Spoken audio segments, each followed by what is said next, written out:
नमस्कार मंडळी. तर आज आहे धर्मनाथ बीच. तर व्हिडिओ स्किप न करता शेवटपर्यंत जरूर बघा. चॅनलवरती नवीन असाल तर चॅनल लाईक करा आणि सबस्क्राईब देखील करा. तसेच आपल्या मित्रपरिवारासोबत जरूर शेअर करा. 12 वर्षांनी माघ शुद्ध द्वितीया या दिवशी गोरक्षनाथ यांनी धर्मनाथास नाथपंथाची दीक्षा दिली. तो सोहळा इतका अमूल्य होता की गोरक्षनाथ यांनी सर्व प्रजेसमोर घोषणा केली की जो कोणी यथाशक्ती या द्वितीयेच्या दिवशी दान धर्म पुण्यकर्म करेल त्याचे सर्वतोपरी नाथ कल्याण करतील. त्याचे घरी सुख शांती धनसंपदा नांदू लागेल व त्याचे मार्ग सुखकर होतील. हा सोहळा धर्मनाथ बीज या उत्सवाने ओळखला जातो. या दिवशी आपल्या घरी अथवा नाथांचे मंदिर असेल त्या ठिकाणी श्री नवनाथांचे प्रतिमेचे पूजन करावे, हार पुष्प अर्पण करावे, धूप दीप दाखवावा व श्री नवनाथ भक्तिसार ग्रंथातील 34वा व 40वा अध्याय पठण करावा. त्यानंतर नैवेद्य दाखवून नाथांची आरती करावी व यथाशक्ती दान करावे. ज्यांना शक्य असेल त्यांनी ज्वारीच्या पिठाचे आंबील, घेवड्याची भाजी, हरभऱ्याच्या घुगऱ्या, मलिदा, वडे इत्यादी नैवेद्यही अर्पण करू शकता. माघ शुद्ध द्वितीयेला धर्मनाथ बीज अनेक ठिकाणी साजरे केले जाते. नवनाथांपैकी गोरक्षनाथांच्या शिष्य परंपरेत चौरंगीनाथ, अडभंगनाथ व धर्मनाथ होऊन गेले. यांच्यापैकी धर्मनाथांची कथा अत्यंत रसाळ व अद्भुत आहे. तीच आपण विस्ताराने पाहूया. श्रीमद भगवद्गीतेमध्ये ऋषभदेवाच्या 100 पुत्रांपैकी 9 जण भगवत भक्त म्हणून प्रसिद्ध आहेत. भगवान श्रीकृष्णाच्या आज्ञेवरून या नवनारायणांनी कलयुगात अवतार घेऊन जगाच्या कल्याणासाठी नवनाथांचा संप्रदाय निर्माण झाला. त्यामध्ये पहिले म्हणजे कविनारायण म्हणजे मच्छिंद्रनाथ, दुसरे हरिनारायण म्हणजे गोरक्षनाथ, तिसरे करभंजन नारायण म्हणजे गहिनीनाथ, चौथे अंतरिक्ष नारायण म्हणजे जालंधरनाथ, पाचवे प्रबुद्ध नारायण म्हणजे कानिपनाथ, सहावे अविहोत्र नारायण म्हणजे वटसिद्धनाथ नागेश, सातवे दुर्मिळ नारायण म्हणजे भर्तरीनाथ, आठवे चमस नारायण म्हणजे रेवणनाथ, नववे पिपलायन नारायण म्हणजे चरपटनाथ असे अवतार धारण केले. एकदा मच्छिंद्रनाथ व गोरक्षनाथ आपल्या सद्गुरू श्री दत्तात्रय प्रभूंना भेटण्यासाठी गिरनार पर्वतावर आले. परस्परांनी एकमेकांच्या काही घटनांची चर्चा केली. श्री गुरूंनी त्यांना 6 महिने ठेवून घेतले. नंतर गोरक्षनाथ श्री गुरूंना म्हणाले, आमचा जन्म जगत कल्याण आणि परोपकारासाठी आहे. त्यामुळे आम्हाला तीर्थयात्रेला जाण्याची अनुमती द्यावी. दत्तगुरूंनी जड अंतकरणाने त्यांना निरोप दिला. मच्छिंद्रनाथ व गोरखनाथ काशी क्षेत्री निघाले. वाटेत प्रयाग क्षेत्री येऊन पोहोचले. त्यावेळी तेथे त्रिविक्रम राजा राज्य करत होता. राणीचे नाव रेवती होते. त्यांना एकही अपत्य नव्हते. त्रिविक्रम राजा परमोदार, ज्ञानी, परोपकारी, प्रजाहितदक्ष होता. विक्रम राजा प्रजेवर पुत्राप्रमाणे प्रेम करत होता. त्यामुळे प्रजा सुखी समाधानी होते. प्रजेचे राजा राणीवर अत्यंत प्रेम होते. मच्छिंद्रनाथ व गोरखनाथ प्रयागला आले. त्यावेळी विक्रम राजा स्वर्गवासी झाला होता. राज्यात हाहाकार उडाला होता. सारी प्रजा शोकाकुल झाली होती. राणी रेवतीच्या दुःखाला पारावर उरला नव्हता. सर्वांचं दुःख विलाप पाहून मच्छिंद्रनाथांना हळहळ वाटले. त्यांच्या मनात राजाला जिवंत करावे म्हणजे सर्व प्रजा आनंदित होईल असे आले. मग त्यांनी अंतर्ज्ञानाने राजाची आयु मर्यादा पाहिली. पण राजाचे संपूर्ण आयुष्य भोगून संपले होते. त्याचा आत्मा सप्तलोक ओलांडून ब्रह्मस्वरूपात विलीन झाला होता. पुन्हा भूलोकात जन्म घेणे शक्य नव्हते. मच्छिंद्रनाथ व गोरखनाथ गावाबाहेरच्या शिवालयात येऊन थांबले. त्यासमोरच स्मशानभूमी होते. तेथे राजा त्रिविक्रमाचा मृतदेह अंत्यसंस्कारासाठी आला. त्यावेळी प्रजेचा शोक पाहून गोरखनाथाचे हृदय भरून आले व त्यांनी आपल्या गुरूंना विनंती केली की आपण राजाला जिवंत करून प्रजेला आनंदी करावे. तुम्ही जिवंत करणार नसाल तर मी जिवंत करतो असा हट्ट देखील धरला. त्यावेळी मच्छिंद्रनाथाने त्याला समजावले, राजा पुण्यकर्माने ब्रह्मस्वरूपात विलीन झाला आहे. त्याला पुन्हा जिवंत करणे अशक्य आहे. तेव्हा गुरूंचा उपदेश गोरखनाथाला उमजला आणि तो शांत बसला. मच्छिंद्रनाथांनी ओळखले की गोरखनाथ गुरूची अवज्ञा केल्यामुळे स्वतः प्रायचित्त घेईल. म्हणून त्याला जवळ बोलवले आणि सांगितले की तू लोककल्याणासाठी स्वतःचा प्राण त्याग करायला तयार झालास तरी यावर एक पर्याय मी तुला सांगतो. राजाच्या देहामध्ये मी प्रवेश करतो. त्या देहात राहूनच मी राजाच्या नावाने राजाचा सर्व कारभार पाहीन.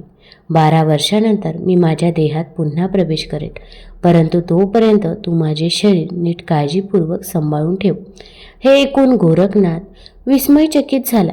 त्यांनी मच्छिंद्रनाथांना समाधानाने संमती दिली. मग मच्छिंद्रनाथांनी आपल्या योग सामर्थ्याने आपला देह निश्चल करून म्हणजेच त्यागून राजाच्या मृतदेहात प्रवेश केला. तेव्हा राजा त्वरित उठून बसला. राजा जिवंत झालेला पाहून शोकाकुल झालेला जनसमुदाय आनंदाने त्रिविक्रमाचा जय जयकार करू लागला. सर्वांनी देवाचे आभार मानले व स्मशानभूमीवरील अग्निदेवतेला शांत करण्यासाठी राजांची सुवर्णाची प्रतिमा करून त्यावर विधीपूर्वक प्रेतसंस्कार करून अग्नीच्या स्वाधीन केले व राजाला आनंदाच्या जल्लोषात वाजत गाजत नगरामध्ये नेले. इकडे शिवमंदिरात गोरक्षापुढे यक्षप्रश्न उपस्थित राहिला की मच्छिंद्रनाथांच्या देहाचे संरक्षण 12 वर्षे कसे करायचे. तेवढ्यात तेथे एक स्त्री आली. तिला विश्वासात घेऊन सर्व सत्य घटना सांगितली.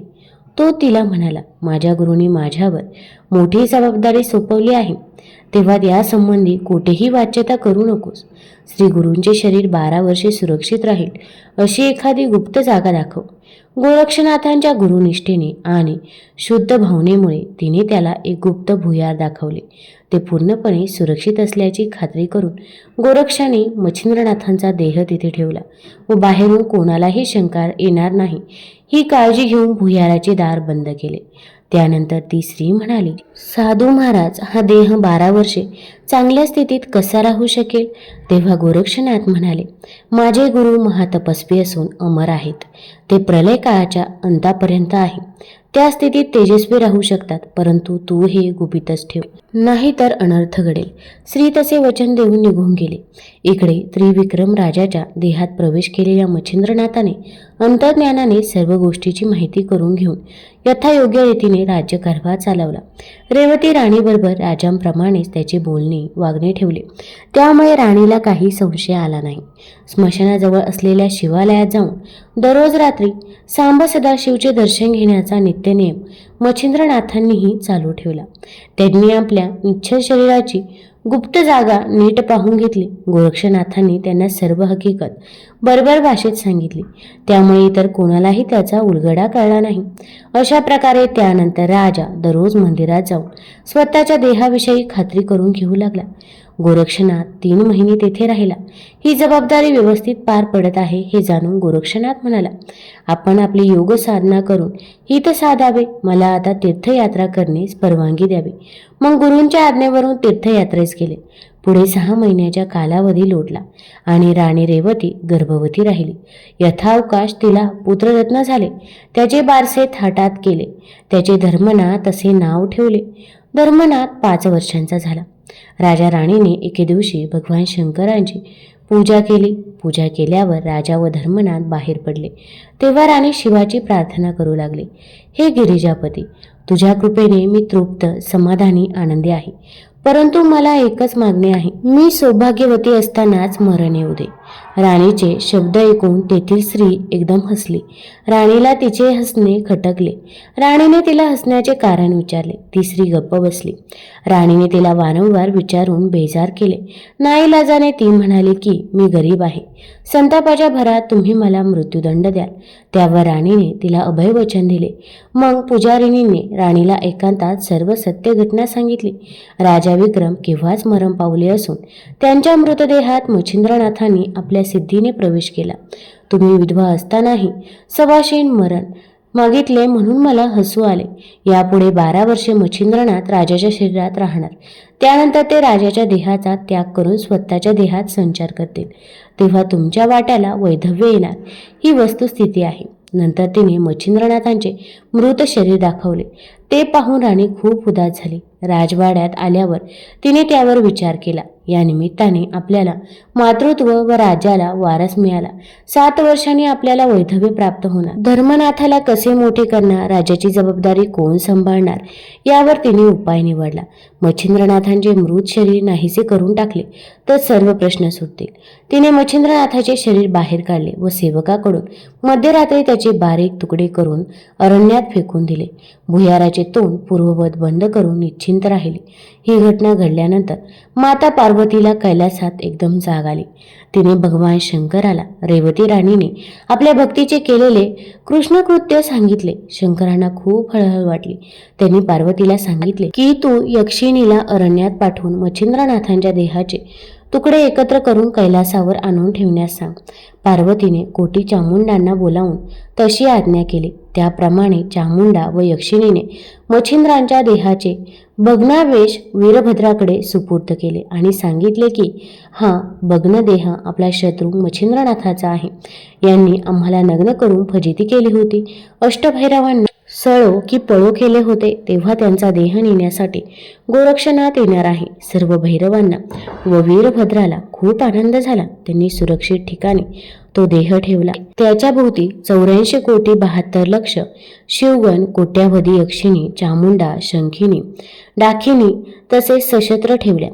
त्रिविक्रम राजाच्या देहातील मच्छिंद्रनाथ दररोज शिवालयात जाऊन भुयाराकडे जात असे व आपला देह सुरक्षित ठिकाणी आहे याची खात्री करून घेत असे.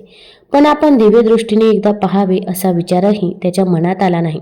अशा प्रकारे राजवैभव सुख समाधानाने भोगीत असता 12 वर्षांची मुदतही संपत आली होती. तिकडे 12 वर्ष पूर्ण झाले हे जाणून गोरक्षनाथ व त्यांचा शिष्य चौरंगीनाथ प्रयाग क्षेत्री गुरुभेटीसाठी शिवमंदिरात आले.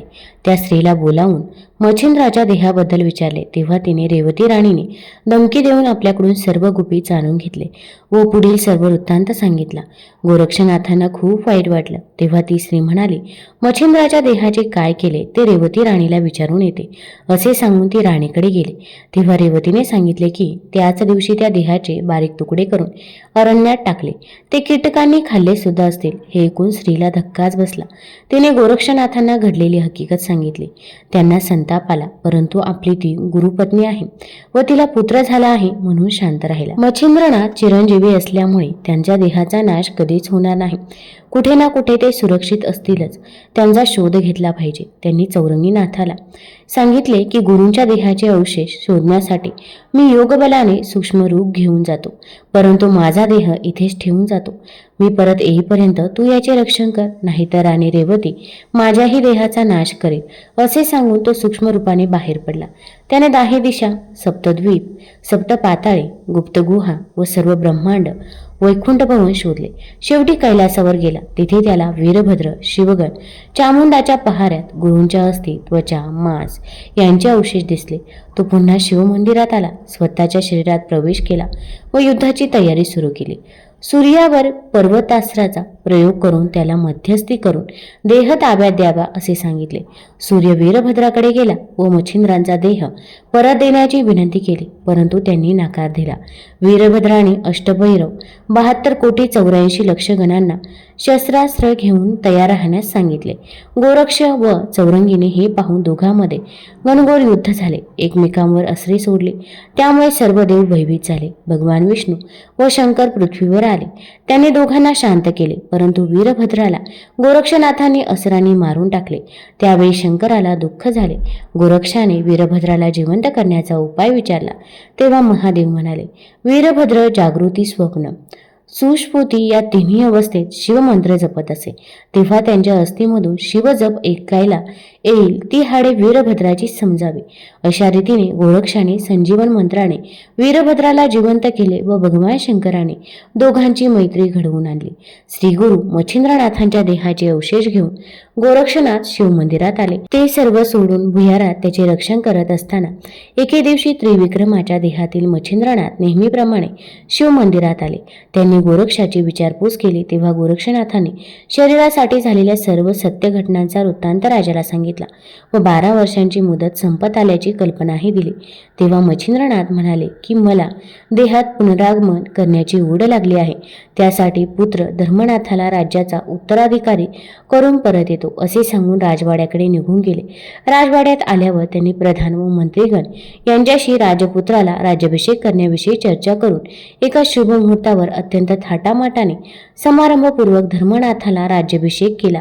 सर्व प्रजाजनांना सुवर्णदान, मिष्टान्न भोजन, कर सवलत इत्यादी जनहिताची कामे करून धर्मनाथाच्या राज्यकारभाराचे अवलोकन करून 1 महिन्याने मच्छिंद्रनाथाने समाधी समाधानाने शिव मंदिरातील आपल्या स्वशरीरात प्रवेश केला.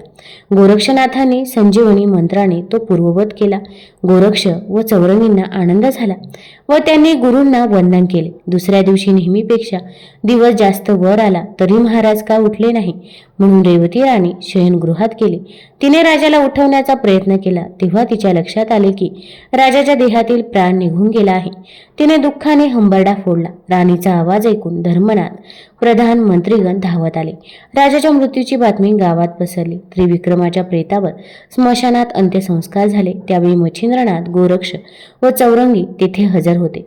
मच्छिंद्रनाथांना तेथे पाहून राणीला आश्चर्य वाटले. पित्याच्या मृत्यूमुळे धर्मनाथ दुःखी झाला. त्याने अन्न पाणी वर्ज्य केले. राणीने एकांतात धर्मनाथाला पित्याविषयीचे रहस्य सांगितले. नंतर धर्मनाथाने शिवमंदिरातून तीनही नाथांना पालखीत बसून राजवाड्यात आणले. 1 वर्षभर ते तिथे राहिले. आता तू मातेची सेवा व राज्याचा उपभोग घे. 12 वर्षांनी मी परत येईन असे सांगून ते तिघे तीर्थयात्रेला निघून गेले.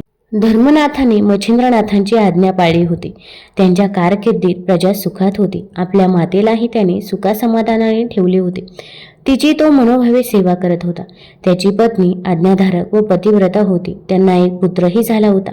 त्याचे त्रिविक्रम नाव ठेवले होते. मच्छिंद्रनाथ, गोरक्षनाथ, चौरंगीनाथ व अडबंगनाथ प्रयागला परत आले. धर्मनाथाने त्याची भेट घेऊन सन्मानपूर्वक त्यांना राजवाड्यात आणले. काही काळ गेल्यावर त्यांच्या उपस्थितीत चांगला मुहूर्त पाहून त्रिविक्रमाला राज्याभिषेक केला. धर्मनाथ यांच्याबरोबर तीर्थयात्रेला जाण्यास उत्सुक होता. माघ द्वितीयेला, ज्याला धर्मबीज असे म्हणतात, त्या दिवशी गोरक्षनाथाने धर्मनाथास गुरु दीक्षा दिली. या समारंभास स्वतः गोरक्षनाथ प्रसाद वाटत होते. या प्रसंगी स्वर्गातील सर्व देव प्रसाद ग्रहण करण्यासाठी तिथे आले. सर्व प्रजाजनही प्रसाद घेऊन संतुष्ट झाले. त्यामुळे दरवर्षी असा प्रसाद मिळावा यासाठी असा महोत्सव प्रत्येक वर्षी व्हावा अशी इच्छा सर्वांनी व्यक्त केली. तेव्हा गोरक्षनाथांनी धर्मनाथाच्या मुलाला प्रत्येक वर्षी असा उत्सव करण्याची सूचना केली. तेव्हापासून द्वितीय तिथीला धर्मनाथ बीज म्हणून विख्यात झाले. दरवर्षी हा उत्सव नित्यनियमाने होऊ लागला. दरवर्षी माघ शुद्ध द्वितीयेला उत्सव करून लोकांना भोजन देणाऱ्याच्या घरी दारिद्र्य, दुःख, रोग, संकटे, भवभय, दोष, पीडा यांचा समूळ नाश होईल. तेथे लक्ष्मी वास करेल, मनोकामना पूर्ण होतील, संसारात सुख समाधान प्राप्त होईल. आपल्या शक्तीनुसार हा उत्सव साजरा करावा असे गोरक्षनाथांनी आपल्या किमयागिरी या ग्रंथात प्रतिज्ञापूर्वक सांगितले आहे. प्रयाग येथील कार्य झाल्यावर ते चारही योगीश्रेष्ठ धर्मनाथाला घेऊन तीर्थयात्रेस निघाले. त्यांनी त्याला सर्व योगविद्या शिकवल्या. ते बद्रिकाश्रमात आले. तेथे भगवान शंकराचे दर्शन घडवले. त्यांच्या हाती धर्मनाथाला सोपवून तपश्चर्येला बसवले. 12 वर्षांनी पुन्हा येतो असे सांगून गेले. 12 वर्षानंतर तीर्थयात्रेवरून आल्यानंतर मोठे उद्यापन केले.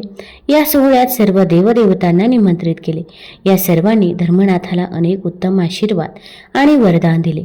सर्वजण संतुष्ट होऊन आपापल्या स्वस्थानी गेले. त्यानंतर मच्छिंद्रासहित सर्वजण तीर्थयात्रेस निघून गेले. जय अलख निरंजन. जय म्हणजे विजय, अलख म्हणजे अलक्ष, अर्थात जे पाहता येत नाही ते ब्रह्म. निरंजन म्हणजे अंजन नसलेले. अंजन म्हणजे काजळ, काळेपणा, डाग, मलिनता किंवा अंधार, अज्ञान. अंजन नसलेले म्हणजे ज्यामध्ये अजिबात डाग नाही, म्हणजे जे पूर्ण तेजोमय आहे. ते ब्रह्मस्वरूप जाणणे म्हणजे अलख निरंजन. तुम्हाला जर ही कथा आवडली असेल तर चॅनल लाईक करा, सबस्क्राईब करा आणि आपल्या मित्रपरिवारासोबत जरूर शेअर करा. धन्यवाद.